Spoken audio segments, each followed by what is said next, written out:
فقہ حنفی ہمارے ہاں جو ان کی سب سے بڑی کتاب ہے فقہ اکبر ہے نا، اس کے اوپر اہل سنت میں، یہ نئی بات ہے، اہل سنت میں اختلاف پایا جاتا ہے کہ یہ ان کی کتاب ہی ہے۔ اس کا مطلب جو حضور کو پہلا نبی مانتے ہیں وہ تو 1.25 انبیاء کو گالی ہی دیتے ہوں گے۔ جب آپ کہہ رہے ہیں کہ ہم بلا فصل مانتے ہیں تو کیا آپ تشیع حضرات کے اس کلمے کے قائل ہیں جو وہ پڑھتے ہیں؟ یعنی آپ وہی کلمہ پڑھیں گے؟ اگر اہل بیت کی محبت سے بندہ ہو جاتا ہے اویس بھائی شیعہ، تو پھر میرا چیلنج ہے مجھے دنیا میں کوئی ایک امام سنی دکھا دو۔ جو خاتمیت کا عنوان اور نبوت کا عنوان ہٹا کر جتنے کمالات مولا نبی میں ہیں وہ سارے کمالات مولا علی میں ہیں، تو اور خلافت کسے کہتے ہیں، اور جانشینی کسے کہتے ہیں، اور سفارت کسے کہتے ہیں، اور نمائندگی کسے کہتے ہیں؟ آج بھی جو مولا علی علیہ السلام کے سامنے کھڑے ہونے والوں کا حمایتی ہے وہ ناسبی ہے، کہ جو مولا علی علیہ السلام کو معادلہ جٹانے کی آئے تھے تو امام شافعی نے تو حد نہیں کر دی، تو انہوں نے فتویٰ دے دیا یہ بھی شیعہ ہو گئے۔ اگر حضرت بھی 12 اماموں کے ویسے ہی ماننے والے ہیں، ایک طالب علم کی حیثیت سے پوچھ رہا ہوں، تو پھر فرق کس بات کا ہے؟ اگر لیڈر ایک ہے تو پھر فالوورز میں ڈویژن کیوں ہے؟ وہ یہ کہ اگر کچھ چیزیں کچھ لوگوں نے مان لی نا تو بہت ساری چیزوں سے ہاتھ اٹھانا پڑے گا، تو وہ چند چیزیں نہ مانو جس کی وجہ سے بہت ساری چیزوں سے ہاتھ اٹھانا پڑے گا۔ کوئی اہل سنت ہو، کوئی دیوبند ہو، کوئی اہل حدیث ہو، کوئی شیعہ ہو، کوئی پروفیسر ہو، کوئی ٹیچر ہو، کوئی معلم ہو، کوئی اسٹوڈنٹ ہو، اقبال کے شعر پڑھتے ہیں، تو یہ کیوں نظر نہیں آتا؟ اقبال کہتا ہے پوچھتے کیا ہو مذہب اقبال، یہ گناہ گار بو ترابی ہے۔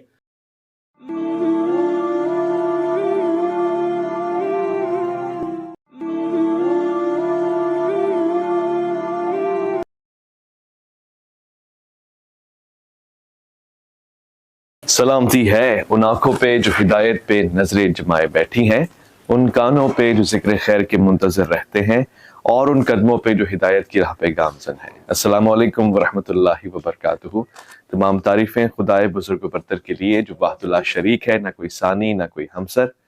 درود لامحدود محبوب رب الودود، راحت العاشقین مراد المشتاقین حضرت محمد مصطفیٰ، آپ کی آل پاک، آپ کے جانثار انصار اور اصحاب پر درمن آپ دیکھ رہے ہیں مائع اور مولانا۔ یہ اس کی اسپیشل نشست ہے، اسپیشل ہر معنوں سے۔ آج ہمارا موضوع ہے اہل سنت اور اہل تشیع کے درمیان۔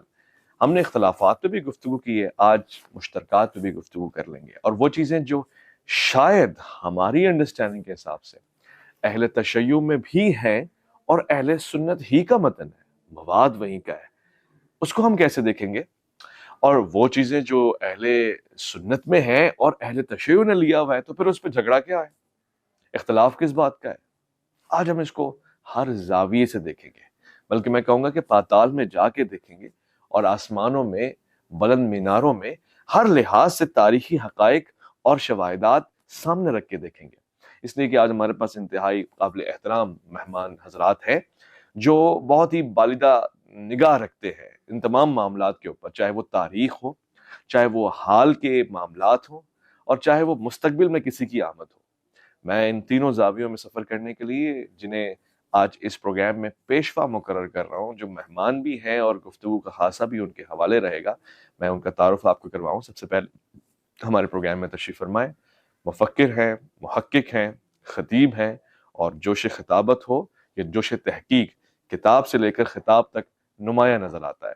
خوش آمدید کرنا چاہتا ہوں علامہ یاسین قادری کو۔ السلام علیکم ورحمۃ اللہ۔ وعلیکم السلام۔ میں سب سے پہلے یہ سوال پوچھنا چاہتا ہوں علامہ شہنشاہ حسین نقوی صاحب سے۔ ہم ہمیشہ اختلافات کے اوپر بھی گفتگو کرتے ہیں اور بڑے وثوق سے کرتے ہیں، اور مجھے خوشی ہے کہ علماء کے درمیان ہی کرتے ہیں تاکہ علم کے موتی اور جواہرات ہمارے سامنے آئے، مگر آج اتفاق کے اوپر بھی گفتگو کرتے ہیں۔ کیا چیزیں ہیں جو اہل تشیع اور اہل سنت کے درمیان کامن ہے اور اس پہ کوئی بات ہی نہیں کرتا، یعنی بہت زیادہ کامن ہے اور محبت کا ایک ایلیمنٹ ہے؟ بسم اللہ الرحمن الرحیم۔ اہل سنت اور اہل تشیع کے درمیان جو مشترکہ نقطہ، عنوان، پیغام ہے وہ مولا علی کی ولایت ہے۔ یعنی ولایت مولا علی علیہ السلام ہم سب کو جوڑ سکتی ہے اور جوڑتی ہے۔ کوئی اختلاف نہیں ہے اہل سنت کے تمام افکار و انظار کے اندر کہ مولا علی ولی مطلق الہیہ ہے، اور شیعہ کے درمیان کوئی اختلاف نہیں ہے۔ جب ان میں آپس میں کوئی مسئلہ نہیں ہے اور اس نقطے پہ دونوں میں مسئلہ نہیں ہے، تو جو چیز ہمیں جوڑے گی توحید الہی کے بعد، ختم نبوت کے بعد جو چیز، کیونکہ اس پہ تو بحث ہی نہیں ہے، توحید پر کوئی بحث نہیں ہے، ختم نبوت پر کوئی بحث نہیں ہے، لیکن جس پہ جو چیز ہمیں جوڑ سکتی ہے وہ ہے افضلیت مولا علی، وہ ہے ولایت مولا علی. ہم دونوں اس پہ جڑ سکتے ہیں. خوبصورت. میں علامہ صاحب آپ سے بھی یہی پوچھوں، قبلہ نے فرمایا کہ یہ وہ چیزیں ہیں جو مشترکات میں ہیں، اس پہ جڑ سکتے ہیں، تو کیا آپ حضرت علی کی ولایت پہ جڑ سکتے ہیں اور افضلیت پہ جڑ سکتے ہیں؟ اہل سنت کی کتب سے ہمیں دیکھ کے بتائیں. نحمدہ ونصلی ونسلم علی رسولہ الکریم، اما بعد فاعوذ باللہ من الشیطان الرجیم، بسم اللہ الرحمن الرحیم. سب سے پہلے تو میں آپ کا شکریہ ادا کرتا ہوں کہ آپ نے مجھے عالم اسلام کی اتنی بڑی شخصیت کے سامنے بیٹھنے کا موقع دیا. تو ان کے سامنے گفتگو کرنا تو یہ تو سورج کو چراغ دکھانے کے مترادف ہے. اتنی بڑی شخصیت ہیں یہ، تو میں شکریہ ادا کرتا ہوں آپ کا، ان سے میں فیض لوں گا. دیکھیں، یہ جو آپ نے سوال کیا ہے، اگر کتب اہل سنت کا مطالعہ کیا جائے یا ہمارے جو محدثین، مفسرین، مجددین گزرے ہیں، تو میں تو ببانگ دہل یہ کہتا ہوں کہ اہل تشیع میں جتنے بھی ان کے افکار ہیں یا ان کے نظریات ہیں، 99.9% وہ سارا کچھ ہماری اہل سنت کی کتب میں لکھا ہوا ہے. ہمارے محدثین، مفسرین، مجددین، جو ہمارے اولیاء صلحاء جو بزرگ گزرے ہیں، ہر چیز لکھ گئے. عقائد میں سے عقائد، نظریات، ویژن، تھاٹ. افضلیت مولا علی علیہ السلام کا مسئلہ ہو، جیسے ابھی قبلہ نے ارشاد فرمایا، تو میرے خیال میں جتنی شر و بست کے ساتھ ہمارے بزرگوں نے لکھا ہے مولا علی علیہ السلام کی افضلیت کے حوالہ سے، شاید ہی کسی اور نے لکھا ہو. ولایت کی بات ہو تو 350 طرق ہیں. اس کے اوپر میری یہ کتاب بھی ہے، افضلیت صاحب الرایہ فی الحدیث الولایہ. اسی ایک حدیث ولایت کے اوپر میں نے 350 طرق بیان کی ہے، ایک ایک سند پہ گفتگو کی ہے. اور صحابہ کرام میں بھی اس کا اختلاف نہیں تھا. جب غدیر خم پہ یہ اعلان ہوا ہے تو سب سے پہلے آگے بڑھ کے حضرت ابوبکر اور حضرت عمر رضی اللہ تعالیٰ عنہما انہوں نے کہا ہے، بخ بخ لکا یا علی ابن ابی طالب، انت مولانا و مولا کل مسلم و مومن و مومنات. یہ من کنتم مولا کے ہو. ہاں جی، اے ابو طالب کے بیٹے، مبارک ہو کہ آپ ہمارے بھی مولا بن گئے، ہر مسلم کے، ہر مومن کے، ہر مومنہ کے مولا بن گئے. مجھے بتائیں تو یہ تو صحابہ کے درمیان بھی یہ کوئی اختلاف نہیں تھا، وہ ان کو مولا مانتے تھے. اب اگلی ایک بڑی خاص بات ہے، وہ یہ ہے کہ اگلا ایک جملہ ہے بڑا خاص، وصی رسول یا خلیفۃ بلا فصل. علامہ صاحب کی اجازت سے اگر جی بسم اللہ. یہ میں تھوڑی سی وضاحت کرنا چاہتا ہوں. آپ بلا فصل کے قائل ہوں گے نہیں؟ یہ ذرا وضاحت کریں. بالکل، میں اسی پہ آپ کو بات کرنا چاہتا ہوں. اہل سنت کی کتب سے ہمارے بدقسمتی یہ ہے کہ لوگوں نے سنیت سے دور کر دیا لوگوں کو، جو اہل بیت اطہار کے در کے منگتے تھے، جو اس در پہ جھکنا چاہتے تھے، جن کے قلوب میں، جن کے فواد میں اہل بیت اطہار کی محبت اور مودت، جن کا سینہ پھٹتا تھا ذکر حسین علیہ السلام سن کے. اس طرح ناسبیت اس مسلک میں گھس آئی ہے. انہوں نے سنیت کا لبادہ اوڑھ کے اس طرح حملے کیے ہیں کہ لوگوں کو سنیت سے دور کر دیا. میں تو سنیت کا مقدمہ لڑ رہا ہوں. یہ دیکھیں جو بلا فصل کا کیا مطلب ہوتا ہے، خلیفہ تو ہو بلا فصل، یعنی یہ ہو کا مرجع حضور ہے کہ مولا علی علیہ السلام جو ہیں حضور کے بغیر فاصلے کے خلیفہ ہیں. یعنی حضور علیہ السلام میں اور مولا علی علیہ السلام میں کوئی فاصلہ نہیں. تو ہمارے علماء نے وہ تقریریں ریکارڈ کروائی ہیں، کچھ زندہ ہیں، کچھ فوت ہو چکے ہیں. انہوں نے کہا تھا یہ جو شیعہ کہتے ہیں نا اذان میں خلیفہ تو ہو بلا فصل، تو یہ تو 3 خلفاء کو جو پہلے ہمارے گزرے ہیں ان کو گالیاں دیتے ہیں، معاذ اللہ، نقل کفر نہ باشد. کس وجہ سے؟ وہ کہتے تھے کہ پہلے تو حضرت ابوبکر ہے، پھر حضرت عمر ہے، پھر عثمان ہے، ایسا ہی ہے، پھر چوتھے نمبر پہ مولا علی ہیں، اور یہ کہتے ہیں کہ فاصلہ ہی نہیں ہے. اب میں اس پہ مختصر جواب آپ کو دیتا ہوں. ہماری اہل سنت کی کتب بھری پڑی ہیں، چاہے بیہقی کو پڑھ لے، الفاظ کے رد و بدل کے ساتھ بخاری سے لے کے طبرانی تک. یہ بڑی معروف روایت بھی اور واقعہ بھی آپ نے سنا ہوگا، جس کو دعوت ذوالعشیرہ کہا جاتا ہے. وہ 3 روز جو چلی ہے، تو جو آخری دن حضور علیہ السلام کا خطبہ ہے وہ کیا ہے؟ جب مولا علی علیہ السلام کھڑے ہو کے حضور علیہ السلام کی نبوت اور رسالت کی انہوں نے تصدیق کی، گواہی دی. اس کے بعد سارے مکہ کے سردار وڈیرے ادھر موجود ہیں، ابو لہب، ابو جہل، عتبہ، ولید، شیبہ، ابو سفیان اینڈ کمپنی، سارے ادھر بیٹھے ہوئے. تو حضور علیہ السلام نے فرمایا انا ھذا علی وصی و خلیفتی. یہ مستند روایات. میں وہی تو بتا رہا ہوں آپ کو کہ میں آپ کو 150 کتابیں دیتا ہوں. میرے آقا نے فرمایا یہ میرا بھائی علی میرا وصی بھی ہے اور میرا خلیفہ بھی ہے. یہ کب کہہ رہے ہیں؟ اس وقت فرما رہے ہیں حضور، نہ اس وقت حضرت ابوبکر صدیق کی خلافت تھی، نہ حضرت عمر بن خطاب کی خلافت تھی، نہ عثمان بن عفان کی خلافت تھی رضی اللہ عنہم. اس وقت تک تو ان تینوں نے بھی کلمہ بھی نہیں پڑھا تھا. جب حضور فرما رہے ہیں کہ علی میرا خلیفہ بھی ہے اور میرا وصی بھی ہے، اور امام دیلمی مسند الفردوس میں جو روایت لے کے آخری دیتا ہوں، پھر اگلا سوال لیں گے، وہ کیا روایت ہے؟ جس حدیث کا نمبر ہے 5066 5066، امام دیلمی مسند الفردوس، اہل سنت کے سر کا تاج. آقا علیہ الصلوۃ والسلام نے فرمایا کہ جب اللہ رب العزت نے انبیاء کی ارواح کو تخلیق کیا تو ان سے خطاب کیا. پہلا جملہ فرمایا آنا ربکم، میں تمہارا رب ہوں. یہ سوچیں کہ خطاب کن سے ہو رہا ہے؟ انبیاء سے. ھذا محمد نبیکم، یہ محمد تمہارا نبی ہے، نبیوں کا بھی نبی. اور تیسرا جملہ ھذا علی امیرکم و مولاکم، یہ علی تمہارا امیر بھی ہے اور تمہارا مولا بھی ہے. یہ کب کی بات ہے؟ یہ تب کی بات ہے جو میں کہا کرتا ہوں جب نہ تب تھا نہ کب تھا. اگر تو یہ گستاخی ہے، میں ایک سوال کرتا ہوں اویس بھائی آپ سے، آقا علیہ السلام سوالات راؤنڈ اباؤٹ کم و بیش انبیاء میں کون سا نمبر ہے حضور کا؟ آمد میں آخری نبی ہیں. آخری. کیا آپ کا عقیدہ ہے کہ تخلیق میں بھی حضور آخری ہیں؟ نہیں، اول. یہ پوری سیاستہ بھری پڑی ہے. انبار لگا دوں گا ادھر میں کتب اہل سنت کے. جب یہ حضور سے پوچھا گیا کہ یا رسول اللہ آپ کب سے نبی ہیں، تو حضور علیہ السلام فرمایا کب سے؟ کنت نبی و آدم و بین الروح والجسد. واہ واہ. ابھی آدم علیہ السلام کی باڈی نہیں بنی تھی، روح نہیں بنی تھی، ان کی تخلیق کے لیے مٹی بھی نہیں گوندی گئی تھی، میں تب سے نبی تھا.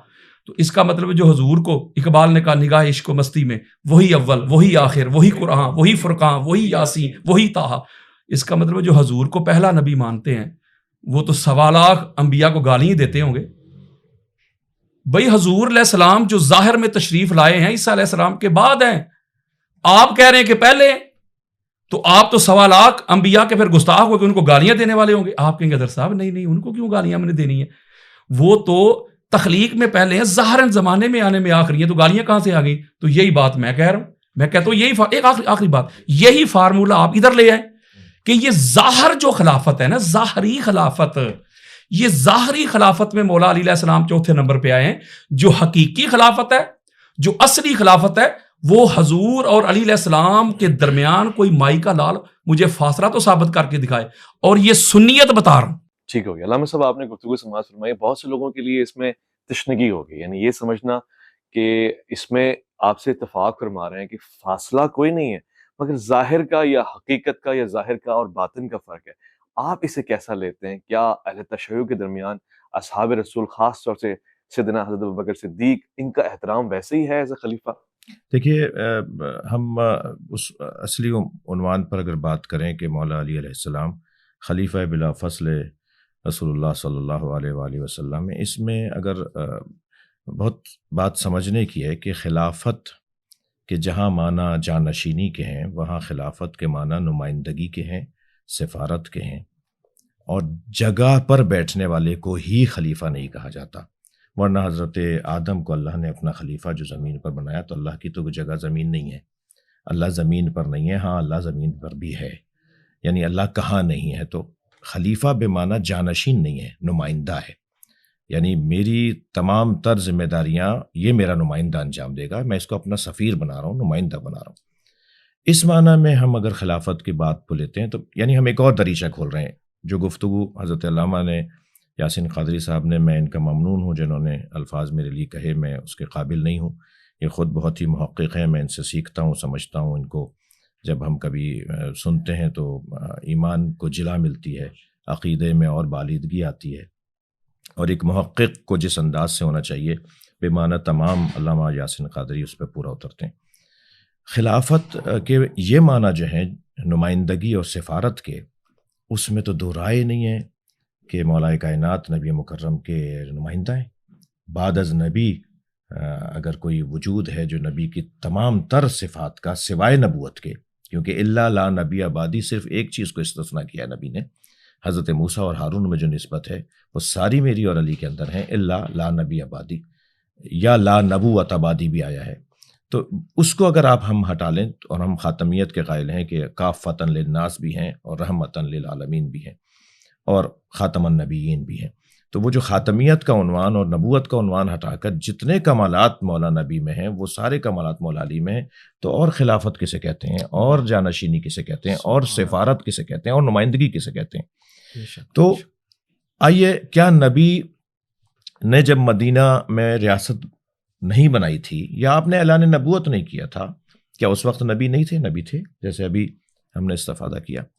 تو مولا علی نبی کے علم میں آپ کے نمائندے ہیں، آپ کی کرامتوں میں نمائندے ہیں، آپ کی سخاوتوں میں نمائندے ہیں، آپ کی شجاعت میں نمائندے ہیں، آپ کے علم میں نمائندے ہیں، آپ کی عصمت میں نمائندے ہیں۔ اس میں تو کوئی دو رائے نہیں ہے۔ آپ 3 شخصیات جو مولا علی سے خلافت اور حکومت کے ادوار کے اندر شخصیات گزری، آپ وہی نہیں، آپ پوری امت میں، پوری کائنات میں اٹھا کے دیکھ لیجئے کہ بعد از نبی اگر کوئی بڑا وجود ہے تو مولا علی کا وجود ہے۔ تو اس معنی میں جب ہم بات کر رہے ہوتے ہیں، اور ہم اسی معنی میں بات کر رہے ہوتے ہیں، اور خلافت بے معنی حقیقی میں بات کر رہے ہوتے ہیں کہ کرسی نہیں ملی تو کیا مطلب ہے کہ خلیفہ نہیں ہوگا، وہ نبی کے جانشین نہیں ہوگا۔ کرسی ملے گی تو یعنی کرسی کی بنیاد پر، اچھا پھر جس انداز سے کیا 6 مہینے تک مولا کائنات نے، جو سب کہتے ہیں، ہم تو اس سے زیادہ بات کرتے ہیں، بالا بات کرتے ہیں کہ نہیں 6 مہینے نہیں، آخر تک نہیں ہوا بیعت کا سلسلہ، لیکن چلیں آپ 6 مہینے نہیں، آپ 2 دن تاخیر میں، نیک کام تھا، اچھا کام تھا، صحیح کام تھا، کرنے کا کام تھا، تو 6 مہینے کیوں تاخیر ہو گئی؟ اور پھر جس انداز سے حضرت نے اپنے گھر خلیفہ اول کو بلایا اور پھر شکوہ کا اظہار کیا کہ کیا کیا ہے، یہ سارے رویے بتا رہے ہیں کہ مولا علی علیہ السلام ہر اعتبار سے نبی، کیونکہ دیکھیے اعلیٰ کو، افضل کو، اشرف کو، عرفا کو، یعنی یہ کہہ لیجئے کہ آپ اولا کو اگر غیر اولا کی اطاعت کرنی ہے تو یہ خلاف عقل ہے، خلاف منطق ہے، خلاف قرآن و حدیث ہے۔ یعنی جو زیادہ جاننے والا ہو وہ کم جاننے والے کی اطاعت میں آ جائے تو یہ خلاف قرآن و خلاف عقل و خلاف حدیث ہے، طے شدہ ہے۔ یعنی بڑا ڈبل پی ایچ ڈی ہے، وہ ایک پی ایچ ڈی کی اطاعت نہیں کرے گا، ٹھیک ہے؟ ہم یہاں تک دل رکھنے کو آ جاتے ہیں، جبکہ ہم اس سے ہٹ کر بھی ویسے کرتے ہیں، لیکن ہم دل رکھنے کو یہاں تک بھی بات کر لیتے ہیں کہ جو زیادہ بڑا ہے اس کو اطاعت نہیں کرنی اپنے سے کم علم میں اور مقام میں، تو قاعدہ یہ ہے کہ اس کو اطاعت کرنی، اور ایسا کیا۔ یعنی اگر ہم اس موضوع پہ چلے جائیں کہ خلفائے ثلاثہ اصحاب رسول اللہ صلی اللہ علیہ وسلم رضوان اللہ تعالیٰ علیہم، ائمہ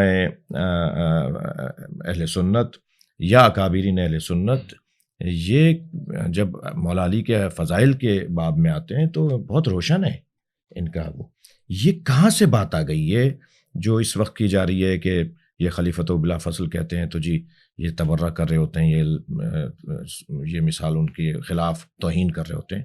یہ آپ نے سوچ لیا، ہماری کوئی ایسی نیت نہیں ہوتی۔ ہم مقامات علمی، مقامات عرفانی، مقامات معنوی، مقامات روحانی کی بنیاد پر ہم مولا کائنات کی اولویت کے قائل ہیں۔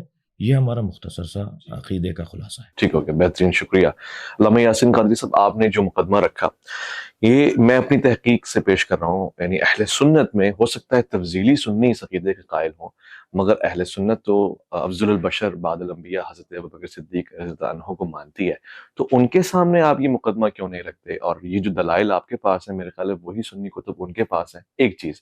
دوسرا، جب آپ کہہ رہے ہیں کہ ہم بلا فصل مانتے ہیں تو کیا آپ تشیع حضرات کے اس کلمے کے قائل ہیں جو وہ پڑھتے ہیں؟ یعنی آپ وہی کلمہ پڑھیں گے؟ پہلی تو بات یہ ہے کہ جو آپ نے اہل سنت کے حوالے سے کہا کہ اس میں بعد از انبیاء افضل البشر حضرت ابوبکر صدیق ہے، تو اس میں اجماع نہیں ہے، یہ صحابہ میں بھی اجماع نہیں ہے اور امت میں بھی نہیں ہے۔ اکثر کہتے ہیں لوگ جی امت میں اجماع ہے، اور صحابہ میں بھی اجماع نہیں تھا، صحابہ کے اندر بھی یہ ظنی مسئلہ تھا۔ میں کتب اہل سنت کی بات کر رہا ہوں، یعنی جو مکتب تشیع ہے اس کی بات نہیں کر رہا، ان کے کیا افضلیت کے منابع ہیں یا وہ اس کو کس پوائنٹ آف ویو سے لیتے ہیں۔ میں صرف اہل سنت کی بات کر رہا ہوں کہ بے شمار آقا علیہ الصلوۃ والسلام کے صحابہ کرام ہیں۔ ایک طرف تو آپ یہ کہتے ہیں کہ حضور علیہ السلام کا ہر صحابی عادل ہے، کسی ایک کی بھی بندہ اطاعت کر لے یا اتباع کر لے تو بندہ حق کو پا لیتا ہے، تو یہ بے شمار صحابہ ہیں، ہماری کتابیں بھری پڑی ہیں جو مولا علی علیہ السلام کی افضلیت کے قائل تھے۔ مثلاً جہاں آپ بات کرتے ہیں، مثال بھی دے دیں، کون؟ دیتا ہوں نا، جہاں آپ کہتے ہیں اہل سنت و جماعہ، تو اہل سنت یعنی حضور علیہ السلام کی سنت والے اور حضور کی جماعت کی سنت والے۔ ان کو فالو کرنا ہے. نیچے آج کل کے جو مولوی صاحب ہیں ان کی بات نہیں, اوپر حضرت عبداللہ ابن مسعود جو ہیں, امام محمد بن حنبل لے کے آئے ہیں, امام طبرانی لے کے آئے ہیں, پھر امام ابن اسیر لے کے آئے ہیں, سینکڑوں حوالے ہیں اس کے اوپر. یعنی آپ فرما رہے ہیں حضرت عبداللہ ابن مسعود مولا علی علیہ السلام کی افضلیت کے قائل تھے, تمام اصحاب میں, بالکل تمام. اس کے علاوہ عمار ابن یاسر افضلیت کے قائل تھے, حذیفہ بن یمان ہوں, حضرت مقداد ہوں, حضرت سلمان ہوں, حضرت بلال ہوں. اس کے علاوہ دیگر بھی زید بن ارقم ہوں, ابو سعید خدری ہوں رضی اللہ عنہم. یہ وہ صحابہ کرام ہیں حضور علیہ الصلوۃ والسلام کے. یہ الگ بات ہے کہ مولوی صاحب کو یہ صحابہ نظر نہیں آتے. یہ مولا علی علیہ السلام کی افضلیت کے قائل تھے. امہات المومنین ام المومنین حضرت عائشہ صدیقہ رضی اللہ تعالیٰ عنہ, یہ پاک سیدہ کی افضلیت کی قائل ہیں. بڑا نام ہے. دیکھیں نا, ماں ہے اہل سنت میں, ان کا کیا مقام اور مرتبہ ہے. تو وہ اپنے ابا جان کی قائل نہیں تھی افضلیت کی, وہ پاک سیدہ کی. فرماتی ما رأیت احد افضل من فاطمہ غیر ابیہا. ایبسلوٹ بات کر رہی ہیں, مطلق. کہتی میں نے کائنات میں فاطمہ الزہرا سلام اللہ علیہا کے بابا کے بعد کوئی فاطمہ الزہرا سے افضل اور اعلیٰ کوئی شخص دیکھا ہی نہیں, کوئی شخصیت دیکھی نہیں. اور امام طبرانی اس کو لے کے بے شمار حوالہ جات ہیں, ریفرنسز ہیں.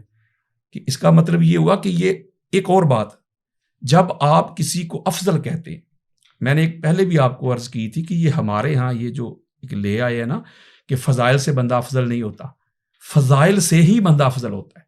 تلک الرسل فضلنا بعضهم علی بعض, کہ ہم نے انبیاء کو بعض پر فضل دیا ہے, فضیلت دی ہے.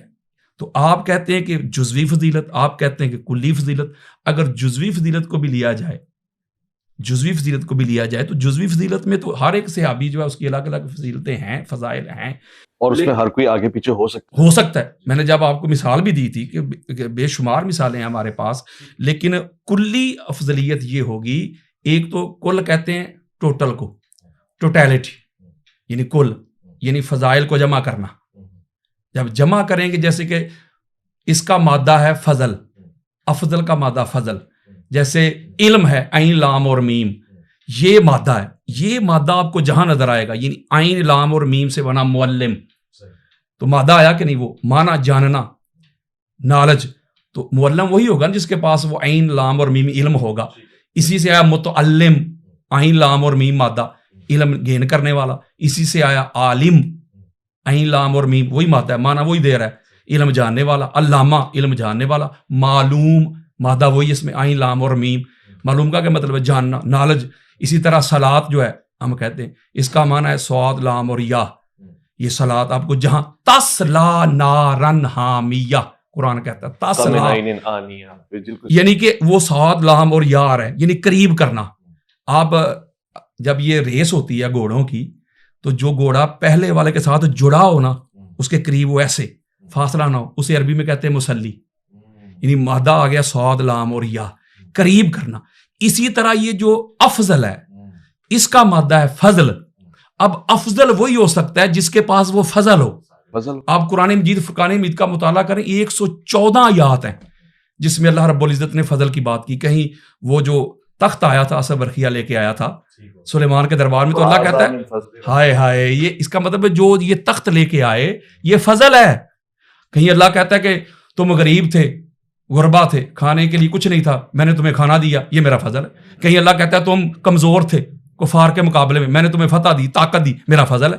تو اس کا مطلب ہے جب فضائل کو جمع کریں گے, وہ سب سے زیادہ جس کے پاس وہ فضائل آ جائیں گے وہ بنے گا افضل. میں 200 احادیث اسی وقت پڑھ سکتا ہوں کہ پوری دنیا کا کوئی شخص ایسا نہیں ہے جو بعد از نبی جس کے پاس اتنے فضائل ہوں جو مولا علی علیہ السلام کے پاس فضائل. اہل سنت عقائد. ہاں, امام احمد بن حنبل کا یہ عقیدہ, امام بہقی کا یہ عقیدہ, امام نسائی کا یہ عقیدہ, بلکہ اس کے اوپر اجماع ہے.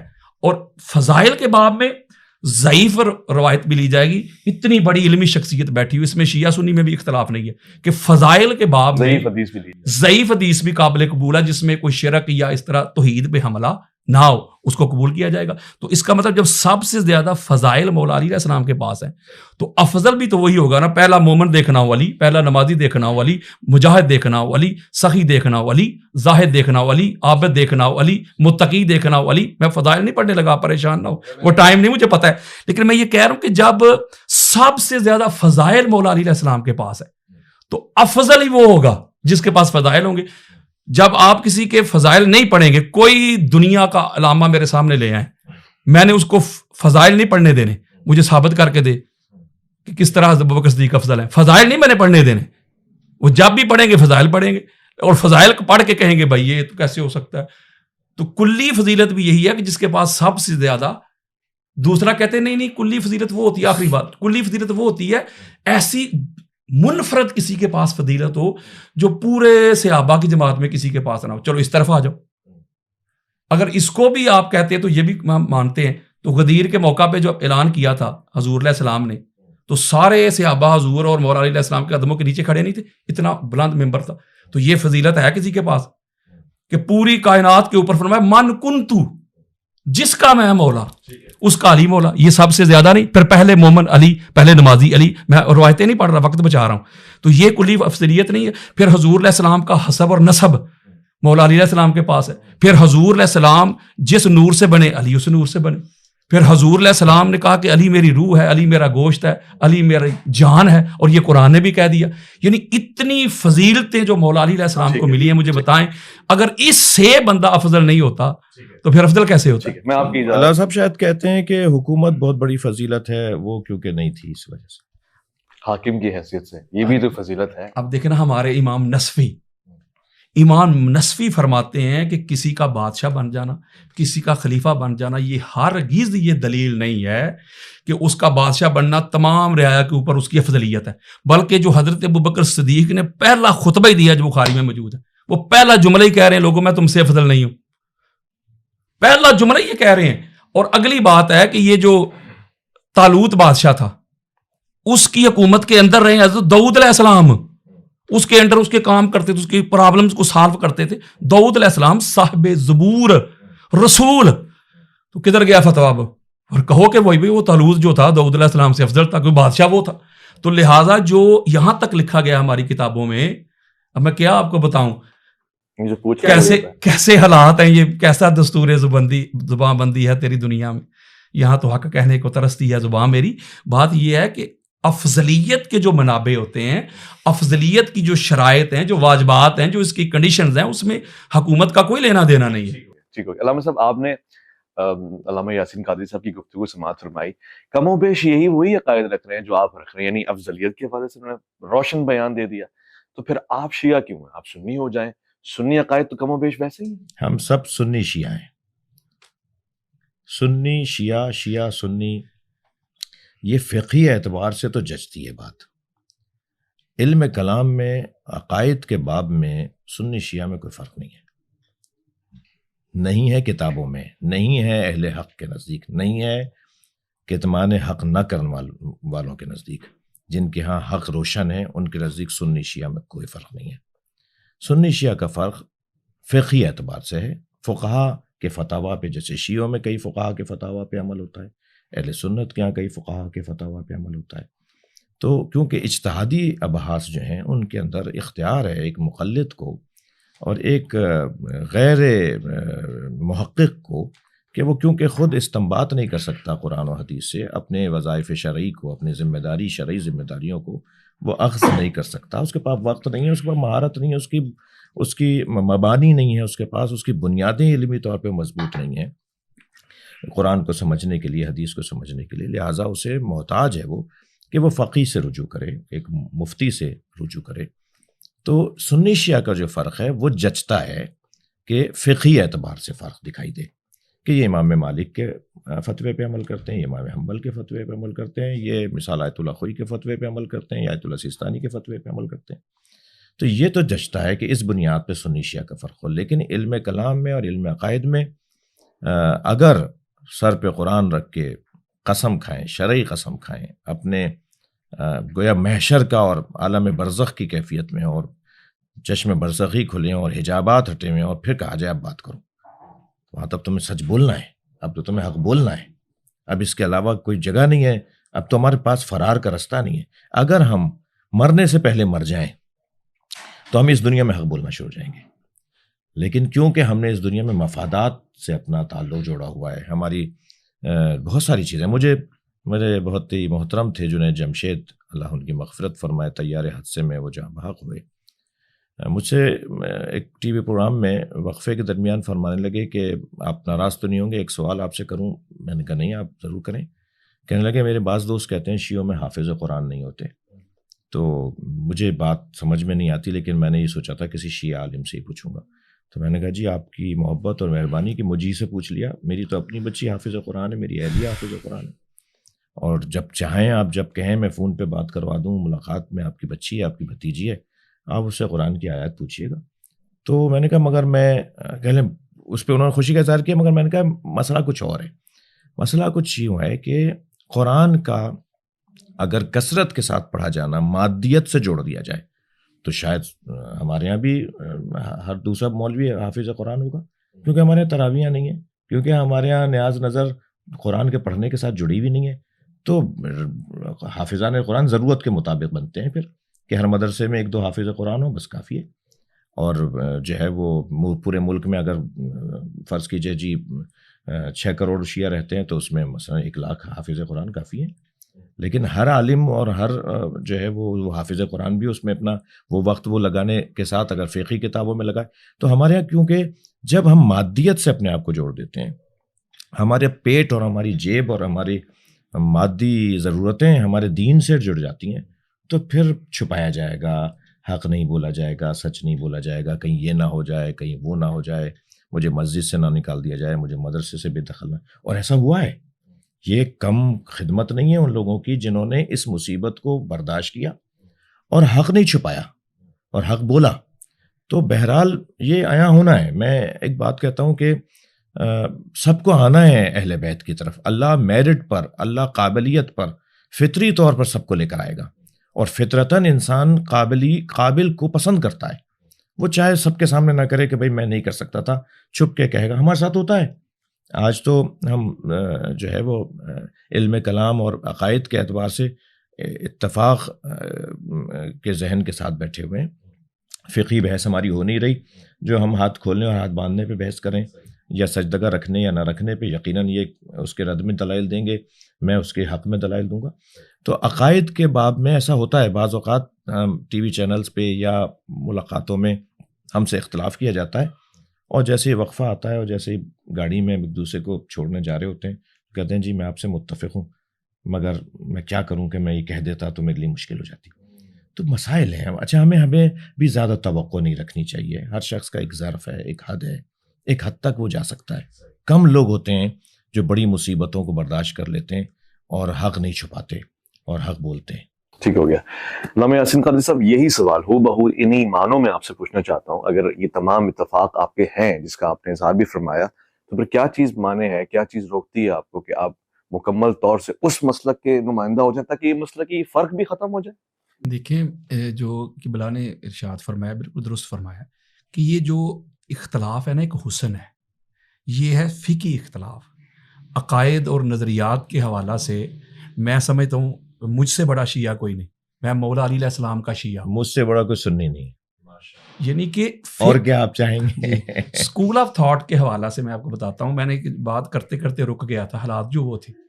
یہ جو فقہ حنفی ہے ہمارے پاس، میں جو جملہ کہہ رہا ہوں اسی کا ذمہ دار ہوں، یعنی ہمارے ہاں چونکہ وہ امام جعفر صادق علیہ السلام کے شاگرد ہے، امام باقر علیہ السلام سے بھی انہوں نے کچھ دیر جو ہے نا علم حاصل کیا ہے، تو فقہ حنفی ہمارے ہاں جو ان کی سب سے بڑی کتاب ہے فقہ اکبر ہے نا، اس کے اوپر اہل سنت میں، یہ نئی بات ہے، اہل سنت میں اختلاف پایا جاتا ہے کہ یہ ان کی کتاب ہی نہیں، فقہ اکبر کے حوالے سے؟ ہاں کہ یہ سارا کچھ ان کے شاگردوں نے کیا ہے، چونکہ وہ تو امام جعفر صادق علیہ السلام کے شاگرد ہے، تو یہ کیسے ہو سکتا ہے کہ استاد کے بالمقابل آ جائیں۔ آپ کا بڑا معروف جملہ ہے، آپ فرماتے ہیں لو لم سنتان ہلاک نمان، 2 سال جو میں نے حضور کے شہزادوں کی نوکری کی ہے، اگر وہ مجھے میسر نہ ہوتے تو ابو حنیفہ ہی ہلاک ہو گیا ہوتا۔ دوسرے دیکھیں امام شافعی کا دیکھ لیں آپ، یہ اہل سنت کی بات کر رہا ہوں میں۔ اختلاف ایک حسن ہے فقی کے طور پہ حوالے سے دیکھیں آپ، عقائد کے حوالے سے امام شافعی سے بڑا کون ہے عاشق؟ فرماتے یا اہل بیت رسول اللہ حبکم فرض من اللہ فی القرآن انزلہ کفاکم من عظیم القدر انکم من لم یصلی علیکم لا صلاۃ علیہ۔ امام شافعی لکھتے ہیں کہ اے حضور کی اہل بیت، اللہ نے آپ کی مودت کو قرآن میں فرض کر دی ہے، کمپلسری کر دی ہے، واجب کر دی ہے، آپ کی عظمت کے لیے اتنا ہی کافی ہے۔ اگر کوئی نماز پڑھے آپ پر درود نہ پڑھے، اللہ نماز اس کے منہ پہ مارتا ہے۔ تو اس وقت بھی مفت سے مفتی تھے، اس وقت بھی ناسبی تھے۔ یہ ناسبی کی ڈیفینیشن پتہ کیا ہے؟ یہ نون اور صاد ہے، سین نہیں، نسب نہیں۔ ناسبی اس کا مطلب ہوتا ہے کھڑا ہونا۔ یہ وہ کھڑا ہوئے تھے جو مولا علی علیہ السلام کے سامنے کھڑے ہو گئے تھے۔ جو مولا علی علیہ السلام جو خلیفہ راشد کے سامنے کھڑے ہو گئے تھے اسے کہتے ہیں ناسبی۔ تو آج بھی جو مولا علی علیہ جملہ ہے ویس بھائی، آج بھی جو مولا علی علیہ السلام کے سامنے کھڑے ہونے والوں کا حمایتی ہے وہ ناسبی ہے۔ کہ جو مولا علی علیہ السلام کو معادلہ جٹانے کی آئے تھے، تو امام شافعی نے تو حد نہیں کر دی، تو انہوں نے فتویٰ دے دیا یہ بھی شیعہ ہو گئے۔ تو آپ نے پھر لکھا ان کان رفدن حب اہل بیت محمد فلیشہد ثقلان انی رافض۔ اگر علی علیہ السلام کی اور اہل بیت کی محبت مودت یہ رفض ہے تو پھر دونوں جہاں سن لیں، جن و انس۔ کسی ماں نے شافعی سے بڑا رافضی پیدا ہی نہیں کیا۔ امام مالک کو کوڑے لگائے گئے۔ امام احمد بن حنبل جو تھے وہ افضلیت مولا علی علیہ السلام کے قائل تھے۔ وہ کہتے تھے علی علیہ السلام کو کسی سے قیاس ہی نہیں کیا جا سکتا، صحابہ کا اپنا مقام اور مرتبہ اور سٹیٹس ہے۔ یہ چونکہ حضور علیہ السلام کے شہزادے ہیں، اہل بیت ہیں، حضور کا نفس ہے، ان کو کیوں کمپیئر کرتے ہو؟ پھر یہ داتا گنج بخش علی حجویری، یہ سنی ہے نا، ان کا عقیدہ ہے، وہ کہتے ہیں کہ دنیا میں ولی وہ بنتا ہے جس کی ولایت کی اپلیکیشن پہ مہر مولا علی کی لگتی ہے۔ شہنشاہ اجمیر نے کیا لکھا؟ شاست حسین دی است حسین، پیچھے کیا رہ گیا؟ میں یہ بات کر رہا ہوں، انہوں نے تو اتنی بڑی بات کر دی، بڑی خاص بات دینے لگا ہوں۔ وہ کہتے ہیں سارے کا سارا دین ہی حسین ہے، دین کی بنیاد فاؤنڈیشن ہی حسین ہے، دین کو پناہ دینے والے حسین ہیں۔ تو پھر اقبال کے شعر لوگ پڑھتے ہیں، کوئی اہل سنت ہو، کوئی دیوبند ہو، کوئی اہل حدیث ہو، کوئی شیعہ ہو، کوئی پروفیسر ہو، کوئی ٹیچر ہو، کوئی معلم ہو، کوئی اسٹوڈنٹ ہو، اقبال کے شعر پڑھتے ہیں۔ تو یہ کیوں نظر نہیں آتا؟ اقبال کہتا ہے پوچھتے کیا ہو مذہب اقبال، یہ گناہ گار بو ترابی ہے۔ اگر اہل بیت کی محبت سے بندہ ہو جاتا ہے اویس بھائی شیعہ، تو پھر میرا چیلنج ہے مجھے دنیا میں کوئی ایک امام سنی دکھا دو۔ اگر کوئی امام بنا اس گھر سے بنا، کوئی صوفی بنا اس گھر سے، کوئی فقیہ بنا اس گھر سے، کسی کو علم ملا اس گھر سے، حلم ملا اس گھر سے، اخلاق ملے اس گھر سے، کردار ملا اس گھر سے، گفتار ملی اس گھر سے، صداقت ملی اس گھر سے، عدالت ملی اس گھر سے، امانت ملی اس گھر سے، دیانت ملی اس گھر سے، فصاحت ملی اس گھر سے، بلاغت ملی اس گھر سے، اطاعت ملی اس گھر سے، نفاست ملی اس گھر سے، طہارت ملی اس گھر سے، یکزا ملی اس گھر سے، بیداری ملی اس گھر سے، شعور ملے اس گھر سے، دستور ملے اس گھر سے، قانون ملے اس گھر سے، فنون ملے اس گھر سے، نماز ملی اس گھر سے، روزہ ملا اس گھر سے، حج ملے اس گھر سے، عمرے ملے اس گھر سے، دین ملا اس گھر سے، قرآن ملا اس گھر سے، اذان ملی اس گھر سے، اور ایمان بھی ملا تو اس گھر سے۔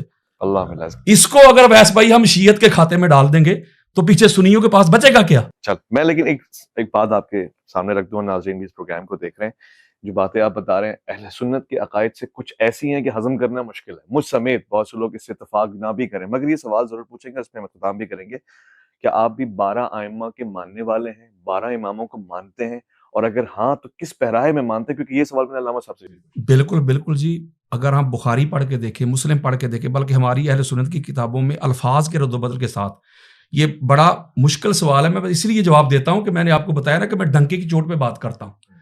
12 خلیفہ کا، خلفاء کا حضور علیہ السلام نے ذکر کیا، لا یزال ھذا الدین قائما، حضور فرمایا یہ دین اس وقت تک قائم رہے گا، اس پر زوال نہیں آئے گا، حتی یکون علیکم السنہ عشرہ خلیفۃ کلہم من قریش وفی روایت کلہم من بنی ہاشم۔ اس پہ آپ چونک جائیں گے۔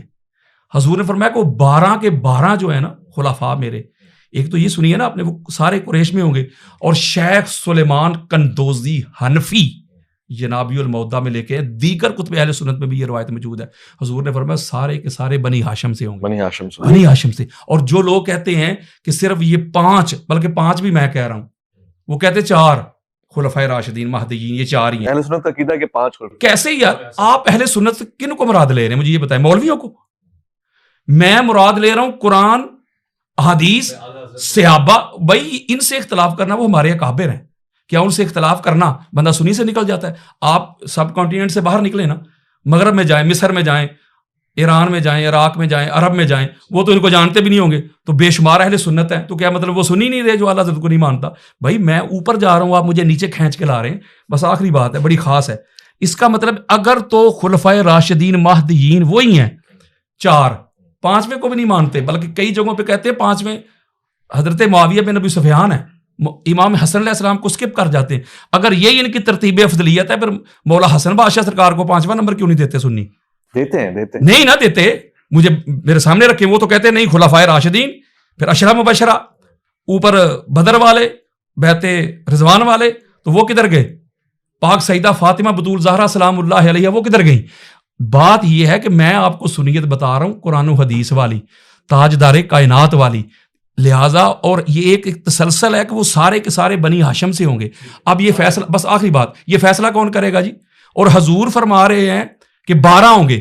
تو اگر آپ 30 سالوں کو مان لیں، امام حسن علیہ السلام کے 6 ماہ کاؤنٹ کریں، 30 سال جو کہتے ہیں کہ حضور نے فرمایا کہ بس 30 سال تک رہے گی، خلافت راشدہ منہج پہ، تو وہ 12 کیوں حضور فرما رہے ہیں؟ وہ 12 کدھر گئے؟ پھر وہ خلافت راشدہ نہیں ہوگی، وہ کیا ہے پھر؟ وہ 12 کی مجھے جو اس کا پیریڈ ہے اس کو مجھے پورا کر کے تو آپ عمر بن عبدالعزیز کو درمیان میں لاتے، ان کا زمانہ کدھر گیا؟ وہ خلیفہ راشد تھے. تو یہ فیصلہ کون کرے گا؟ اور ہماری کتابوں میں وہ لوگ بھی آئے ہوئے ہیں جو خلافت کے اہل ہی نہیں تھے. تو یہ فیصلہ کون کرے گا؟ اس کا ایک آخری بات، اس کا فیصلہ یہ ہے کہ ان میں تسلسل ہونا ضروری ہے. وہ سارے کے سارے بنی ہاشم ہونے ضروری ہیں، پہلے سے لے کے آخری تک ایک ہونا ضروری ہے. آپ ان 12 کے ماننے والے میں اور خلیفہ کے، اور آخری بات، خلیفہ کے لیے حکومت ضروری نہیں. یہ تو ہو گئی نا بات آپ نے کہ خلیفہ ہو بھائی، وہ آپ نہیں، وہ سوال کرتے ہیں نا، اعتراض کرتے ہیں نا کہ بھائی وہ حکومت ضروری ہے. تو آدم علیہ السلام نے کہاں حکومت کی ہے؟ نوح علیہ السلام نے کہاں حکومت کی ہے؟ لہٰذا یہ چیزیں جو ہے ساری ان کے مفروضے ہیں. اور میں سمجھتا ہوں، چونکہ اس کے بعد پتہ نہیں آپ نے مجھ سے سوال کرنا ہے کہ نہیں، اور میں سمجھتا ہوں کہ یہ اس لیے ہے، مجھے جو نظر آیا اویس بھائی واللہ باللہ تعالیٰ، میں نے کتب اہل سنت میں جو گوتے لگائے ہیں، مجھے جو چیز نظر آئی، جو جتنی عظمتیں، جتنے فضائل ہماری کتابوں میں لکھے ہوئے ہیں اہل بیت کی عظمت کے حوالے سے اہل سنت کی کتابوں میں، تو ان کو پرابلم کیا ہے؟ ایک ہی پرابلم ہے، شیعت کی ضد. مجھے کہتے ہیں آپ جو بات کرتے شیعت کو پروموٹ کرتے، تو میں کہتا ہوں قرآن پڑھنا چھوڑ دو. قرآن میں حضرت عیسیٰ علیہ السلام کے کتنے معجزات لکھے ہوئے، وہ تو عیسائیت کو پروموٹ کرتے. سواد اعظم کیا ہے؟ What is the definition of سواد اعظم؟ یہ کیا ہے؟ اعظم، بڑی عظمت والی جماعت، کثرت نہیں. اس کو کوانٹٹی میں لیتے ہیں، یہ کثرت. اگر یہ بات ہے تو پھر کثرت تو پھر فرعون کے پاس تھی. کہیں گے پھر موسیٰ علیہ السلام معاذ اللہ حق پر نہیں تھے. کثرت تو اپنا نمرود کے پاس تھی، کثرت تو یزید پلید کے پاس تھی. آپ پھر حسینی کیسے ہو گئے؟ کثرت نہیں، ٹوٹیلٹی نہیں، عظمت. چلے، بہت شکریہ. میں 12 ائمہ کے حوالے سے یہی سوال علامہ صاحب سے پوچھوں گا. اگر حضرت بھی 12 اماموں کے ویسے ہی ماننے والے ہیں، ایک طالب علم کی حیثیت سے پوچھ رہا ہوں، تو پھر فرق کس بات کا ہے؟ اگر لیڈر ایک ہے تو پھر فالوورز میں ڈویژن کیوں ہے؟ میرے خیال سے علامہ صاحب نے بہت جامع اور بہت ہی وافی وضاحت دی ہے اس بات کی. بحث اور جو ہم نے پہلے بھی بات کی، بات در حقیقت ضدیت کی ہے، اناد کی ہے، اور وہ ایک محاورتاً کہتے ہیں، اس لیے میں بھی کہہ رہا ہوں کہ مرغی کی ایک ٹانگ. بس اس کے اوپر رکنا ہے کہ جی نہیں، ہم نہیں مانتے اس بات کو. یا اچھا، زیادہ جو روشن بات ہے نا جس سے گھبراہٹ ہے، وہ یہ کہ اگر کچھ چیزیں کچھ لوگوں نے مان لی نا، تو بہت ساری چیزوں سے ہاتھ اٹھانا پڑے گا. تو وہ چند چیزیں نہ مانو جس کی وجہ سے بہت ساری چیزوں سے ہاتھ اٹھانا پڑے. حتیٰ اس حد تک بے دینی ہے، میں اس کو کہتا ہوں بے دینی، اس حد تک بے دینی ہے کہ اگر تم نے آج امیر شام کا دفاع نہیں کیا تو کل یہ کہیں اور بات کریں گے، لہٰذا کہیں اور کی خاطر اس کے ساتھ کھڑے ہو جاؤ. یہ بے دینی نہیں ہے؟ یعنی حتیٰ پاکستان کے اندر اگر نعرہ لگ جاتا ہے امیر یزید زندہ باد کا، اس بنیاد پر کہ اگر ہم نے اس کو سپورٹ نہیں کیا تو کل اس کے خاندان تک بات جائے گی اور پھر بات جائے گی کہیں اور تک. تو یہ بے دینی نہیں ہے؟ آپ جو جس کا قابل، یعنی آپ یہ تو کہتے ہیں کہ کربلا میں امام حسین علیہ السلام کو شیعوں نے خط لکھ کے بلایا اور شیعوں نے مار دیا. آج 1400 سال بعد والا شہنشاہ حسین نقوی شیعہ، آج 1400 سال بعد آنے والا مثال عابد حسین شاہ شیعہ، وہ ان کا 1400 سال پرانے والوں کا ذمہ دار ہے کہ تمہارے آباء و اجداد نے، جبکہ میں تو مدینے کا رہنے والا ہوں، میرے اجداد تو مدینے سے آئے تھے. افریقہ کے کالے جو شیعہ ہیں وہ تو کوفے والوں کی اولاد نہیں ہے. آج گورے اور انگریز جو عزاداری کر رہے ہیں وہ تو کوفے والوں کی اولاد نہیں ہے، مگر پھر بھی ہمیں جملہ سننے کو ملتا ہے کہ ان کے بڑوں نے مارا تھا اور بچے رو رہے ہیں. تو 1400 سال پہلے والے بڑے بڑوں کے آج 1400 سال بعد والے ذمہ دار ہیں، اور باپ نے بیٹے کو خلیفہ بنا دیا، باپ ذمہ دار نہیں ہے. نہیں نہیں نہیں، ان کو کچھ نہیں کہیں، اس لیے کہ وہ ذمہ دار نہیں ہے، وہ یزید کا کام تھا، وہ کسی اور کے اوپر نہیں رہا. بھائی یعنی باپ بنا کے جا رہا ہے، وہ ذمہ دار نہیں ہے، اور 1400 سال پہلے والوں نے اگر کچھ کیا تو آج ہم اس کے ذمہ دار. تو حقیقت یہ ہے کہ اگر انہوں نے کچھ چیزیں مان لیں تو پھر 50 چیزوں سے ہاتھ اٹھانا پڑے گا، اور یہ نہیں کرنا چاہتے. اللہ ان کو ہدایت دے، اللہ ان کو آخرت اور قبر اور برزخ اور مرنے کے بعد جو سوال جواب ہونے ہیں. اور میں ایک جملہ اپنے اس میں بھی کہتا ہوں کہ ہم ہر جگہ میرٹ کی بات کرتے ہیں، تقرریاں میرٹ پہ ہوں، تبادلے میرٹ پہ ہوں، داخلے میرٹ پہ ہوں، پارٹی ٹکٹس میرٹ پہ ملیں. ہم یہی تو گفتگو کر رہے ہیں کہ نبی مکرم کے بعد میرٹ پہ مانو. ٹھیک ہو گیا. قبلہ کیا یہ ممکن ہے، یہ میرا آخری سوال ہے، جیسے کہ علامہ صاحب بھی شاید یہی خواہش رکھتے ہوں، یعنی آپ بحیثیت ذمہ دار سربراہ اور ایک پیشوا تشیع میں سے ان اشخاص کو بہتر کی طرف لے کے جائیں جو مزاج اہل سنت کے خلاف گفتگو کرتے ہیں، یعنی اصحاب رسول پہ تنقید کرنا یا اس طرح کے جملے استعمال کرنا، کیا ممبر میں ذمہ داری ہو سکتی ہے آپ کی طرف سے؟ بہت زیادہ ہوئی ہے. آپ 10 سال گزشتہ کا ریکارڈ اٹھا کے دیکھیں، بہت اصلاح ہوئی ہے، بہت احتیاط بڑھی ہے، بہت ہی عاقلانہ انداز سے گفتگو کو رائج کیا گیا ہے. اس میں بہت سے لوگوں کی خدمات ہوں گی. میں فقیر بھی ان کارکنوں میں سے ایک ہوں جو اس مزاج کو بنانے کی کوشش کرتا آیا ہوں، اور نتیجے لیے ہم نے اپنے خطاب کرنے والے مقررین، خطبہ، واعظین کو متوجہ کیا اس بات کی طرف کہ اگر آپ کو اپنا عقیدہ بیان کرنا ہے، آپ کو اپنا نظریہ بیان کرنا ہے تو معقول انداز سے کریں. لہجہ اچھا ہونا چاہیے، الفاظ آپ کے سجے ہوئے ہونے چاہیے، رقیق ہلکی باتیں، اور ایسے جملے کہ جو کسی کی دل آزاری کا سبب ہو. جب آپ کسی کو قائل کرنا چاہتے ہیں تو قائل کرنے والا لڑنے والا نہیں ہوتا. جو لڑائی میں بات کرتا ہے اس کا مقصد قائل کرنا نہیں ہوتا، اس کا مقصد محض آرائی ہوتا ہے. تو جو سخت جملوں سے بات کرتا ہے وہ محض آرائی کی طرف ماحول لے کے جاتا ہے. جو پیار محبت سے بات کرتا ہے وہ قائل کرنے کی نیت رکھتا ہے. تو آپ پہلے طے کریں آپ کو محض آرائی کرنی ہے یا قائل کرنا ہے، آپ کو مزید دور کرنا ہے یا قریب کرنا ہے. قریب کرنا ہے تو پیار سے بات کرنی ہوگی، خندہ پیشانی سے بات کرنی ہوگی، اچھے الفاظ میں بات کرنی ہوگی. اس کا ہرگز یہ مطلب نہیں ہے کہ جنہوں نے اہل بیت عصمت و طہارت ائمہ اہل بیت کو، خاص طور پر مولا کائنات کو رنجیدہ کیا، جناب زہرا کو رنجیدہ کیا، وہ ہمارے نزدیک آئیڈیل ہو گئے. آئیڈیل نہیں مان رہے ہم انہیں، لیکن ہم یہ بھی نہیں چاہتے کہ جو انہیں آئیڈیل مانتے ہیں ان کی ہم دل آزاری کریں. یہ محنت ہم کر رہے ہیں اور بہت حد تک ہم نے اس کا نتیجہ لیا ہے. بہت بہت شکریہ علامہ سید شہنشاہ حسین نقوی، بے انتہا شکر گزار علامہ یاسین قادری، اور خواتین و حضرات آپ کا. دونوں مہمانوں نے آج اتفاق اور مشترکات کے اوپر گفتگو فرمائی، اور جو علماء کا خاصہ ہے، طریقہ ہے، رویہ ہے، مزاج ہے، اسی انداز کو پیش نظر رکھتے ہوئے تحمل کے ساتھ حقائق اپنی نگاہ میں جو مطالعے کے اور تحقیق کے بنا پہ موجود تھے ان کو آپ کے سامنے پیش کیا. میں نے بھی کوشش کی کہ سوالات کروں، اور آج بھی میں نے الحمدللہ علماء کو اتفاق اور اتحاد کی راہ پہ گامزن پایا. غلطی کوتاہی کوئی مجھ سے ہو گئی ہو، میں اس کے لیے معذرت خواہ ہوں اور شرمندہ ہوں. کوشش کروں گا کہ آپ کے بھیجے ہوئے سوالات کو مزید علماء کے سامنے رکھتا رہوں. یہی ہمارا خاصہ ہے، اور پاکستان کا ماحول بھی اسی سے سازگار اور انشاءاللہ کامیابی اور فلاح اور ظفریابی کی جانب گامزن ہو پائے گا. اپنا بہت خیال رکھیں گے، آپ اپنے سے بڑھ کے خیال رکھیں گے. ان تمام احکامات کا جو اللہ رب العزت کی جانب سے آپ پہ فرض ہوئے ہیں، ویس ربانی کو دیجیے گا مہر مولانا سے اجازت.